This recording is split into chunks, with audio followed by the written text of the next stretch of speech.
बरेच दिवस झाले व्हिडिओ टाकलेला नाही, म्हटलं चला आपण एकदा पावभाजीचा व्हिडिओ टाकूयात. अगदी सोपी करायला, कितीही क्वांटिटीमध्ये बनवायची असेल तरीसुद्धा तुम्ही बनवू शकता अगदी सोप्या पद्धतीने.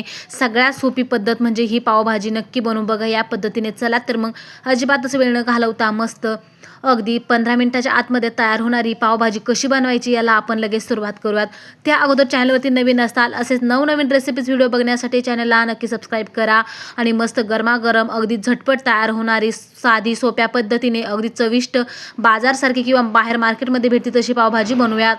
चला तर लगेच सुरुवात करूयात. इथे मी भाज्या घेतलेल्या आहेत. 2 सिमला मिरची, 4 बटाटे घेतलेले आहेत, 2 टोमॅटो, 4-5 कांदे, थोडे फ्लावरचे तुरे घेतले, वाटाणा घेतला, लसूण घेतलेला आहे, आल्याचा तुकडा घेतलेला आहे. सगळं भाज्या आपण आता कट करून घेणार आहोत.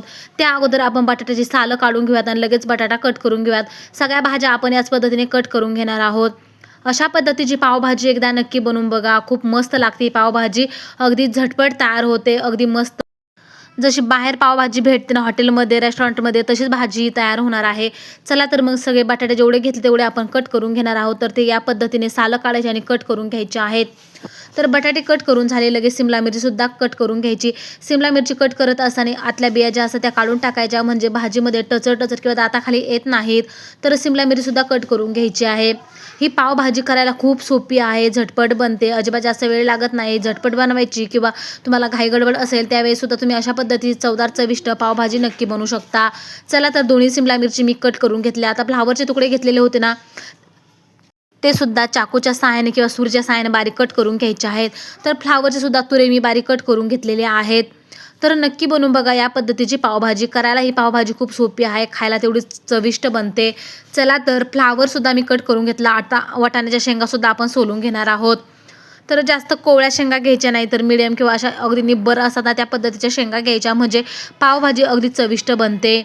चला तर वाटाण्याच्या शेंगासुद्धा मी सगळ्या सोलून घेतलेल्या आहेत. त्यानंतर आपण कांदे कट करून घेणार आहोत.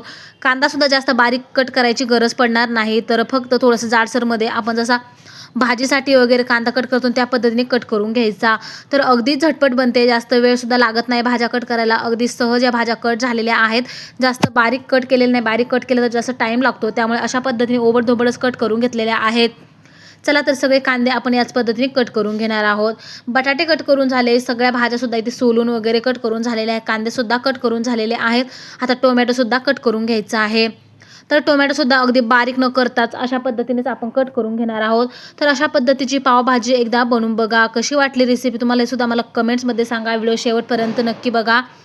आणि अगदी झटपट किंवा काही कार्यक्रम असेल, कोणाचा बड्डे असेल घरामध्ये, तुम्ही अशा पद्धतीची झटपट पावभाजी नक्की बनवू शकता.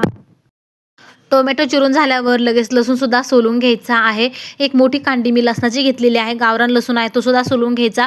आल्याच्या वरची सालं काढून घ्यायची आणि आलं लसूण पाणी घालून आपला बारीक अशी पेस्ट तयार करून घ्यायची आहे. जर तुम्हाला शक्य असेल, रेडीमेड असेल तुमच्या घरामध्ये अवेलेबल, तर तीसुद्धा तुम्ही वापरू शकता. चला तर आलं आणि लसणाची पेस्ट तयार करून घेतलेली आहे थोडंसं पाणी घालून. त्यानंतर कुकरमध्ये आपण ही पावभाजी बनवतोय, तर आता गॅसवर कुकर ठेवून घेतलं. यामध्ये 2-3 चमचे तेल टाकून घेतलं. थोडेसे जिरे टाकून घ्यायचे. जिरे थोडेसे वरती फुलून वरती आले की लगेच कांदा टाकून घ्यायचा. कांदा अगदी मस्त असा परतून घ्यायचा. कच्चा कांदा ठेवायचा नाही, नाहीतर मग पावभाजी ही अगदी बेचव लागू शकते किंवा अशी उग्र लागू शकते. त्यामुळे कांदा छान असा परतूनच घ्यायचा आहे. कांदा बऱ्यापैकी परतून झाला. यामध्ये थोडंसं बटर 2 क्यूब टाकून घेतलेले आहेत. आता त्यामध्ये आलं लसणाची पेस्ट तयार करून घेतली, तीसुद्धा टाकून घेतली. आता यामध्ये आपण ज्या भाज्या कट करून घेतलेल्या होत्या त्यासुद्धा यामध्ये मी पाणी टाकून घेतलं. अगोदरसुद्धा धुतल्या होत्या, नंतरसुद्धा पाणी टाकून घेतलं, म्हणजे त्यातला उग्रवाद जो असतो ना फ्लावरचा वगैरे तो निघून जातो. आता सगळ्या भाज्या एकत्र करायच्या आणि त्यासुद्धा धुवून टाकायच्या आहे. तर अशा पद्धतीची पावभाजी नक्की बनवून बघा. चला तर भाज्या टाकून छान असं मिक्स करून घेतलं. यामध्ये मसाले टाकून घेऊयात. तर इथे 1 चमचा मी कांदा लसूण मसाला टाकला, 1 चमचा घरगुती मसाला टाकला, 1 चमचा इथे पावभाजी मसाला टाकून घेतलेला आहे. धण्याची पावडर टाकून घ्यायची. हवं असेल इथे मी 1 चमचा भरून पावभाजी मसालासुद्धा टाकून घेतला. तुम्ही जास्त प्रमाणात टाकू शकता किंवा नंतर आपण थोडीशी फोडणी देणार आहोत त्यानंतरसुद्धा थोडासा पावभाजी मसाला टाकायचा आहे. आता यामध्ये हळदसुद्धा टाकायची आणि चवीनुसार मीठसुद्धा लगेच टाकून घ्यायचं किंवा नंतर टाकलं तरी देखील चालणार आहे. आता यामध्ये 1.5 ग्लास पाणी टाकून घेतलं, झाकण बंद केलं आणि 4-5 शिट्ट्या करून घेतलेल्या आहेत. भाज्या अगदी मस्त अशा शिजल्या पाहिजे. तर चला आता झाकण खोलून बघितलं तर बघू शकता मस्त भाज्या शिजलेल्या आहेत. आता याला मॅश करून घ्यायचं. तुम्ही चमच्याच्या सहाय्याने करू शकता किंवा मॅशरने सुद्धा करू शकता. माझ्याकडे लाकडी मॅशर आहे, त्याने मी अशाच पद्धतीने कुकरमध्येच ह्या भाज्या मॅश करून घेतलेल्या आहेत. जास्त शिजल्यामुळे छान अशा मॅश होतात. आता भाज्या मॅश करून झाल्या, गॅसवर कढाई ठेवली, यामध्ये 2 चमचे तेल टाकलं, 1 क्यूब बटर टाकलं, पावभाजी मसाला टाकून घेतलेला आहे. आता छान असं मिक्स करायचं आणि त्यानंतर ज्या भाज्या घेतलेल्या होत्या त्या आपण यामध्ये टाकून घेणार आहोत, अगदी मॅश केलेल्या. थोडीशी तुम्ही यामध्ये कोथिंबीर टाकायची आहे, नंतरसुद्धा वरून टाकू शकता. अजून थोडासा कांदा लसूण मसालासुद्धा मी यामध्ये टाकून घेतला, म्हणजे भाजीचा रंग छान येतो. चला तर भाज्यासुद्धा लगेच टाकून घेऊयात. यामध्ये गरम पाणी किंवा नॉर्मल पाणी टाकलं तरी देखील चालणार आहे, जास्त गरम करायचीसुद्धा गरज नाही. आवश्यकतेनुसार यामध्ये पाणी टाकून घ्यायचं, मस्त गॅस हा मिडियम करायचा आणि भाजी मस्त शिजवून घ्यायची आहे. तर बघू शकता मस्त आपली भाजी इथे आता थोड्याच वेळात तयार होणार आहे. गॅस इथे मीडियम किंवा कमी करू शकता. आता मस्त भाजीचा रंगसुद्धा छान आलेला आहे, अगदी घट्टसर ही भाजी तयार झालेली आहे. अजून पाणी टाकू शकता. तर भाजीला मस्त उकळी देखील आलेली आहे, बघू शकता. अगदी गॅस हा कमी करून मी 10 मिनिटं भाजी मस्त शिजवून घेतली. टेक्स्चर बघू शकता काय मस्त जबरदस्त आलेला आहे. चला तर मस्त गरमागरम पावभाजी आपण एका प्लेटमध्ये काढून घेऊयात.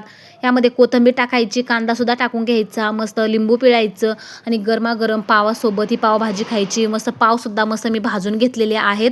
तर अगदी मस्त झटपट चटपटी पावभाजी ते तयार झालेली आहे. वरून बटर टाकायचं भरपूर सारं आणि बघू शकता काय मस्त इथे पावसुद्धा भाजले गेलेले आहेत. कोथिंबीर टाकून घेतली, बटर टाकलं, कांदासुद्धा टाकून घेतला. आणि कशी वाटते तुम्हाला ही रेसिपी कमेंट्समध्ये सांगा. व्हिडिओ आवडल्यास लाईक शेअर करा, इतरांसोबतसुद्धा जास्तीत जास्त ही रेसिपी शेअर करा. कसा वाटला व्हिडिओ कमेंटमध्ये सांगा. आवडल्यास लाईक करा, शेअर करा. भेटूया अशा छानशा रेसिपीसोबत. तोपर्यंत धन्यवाद.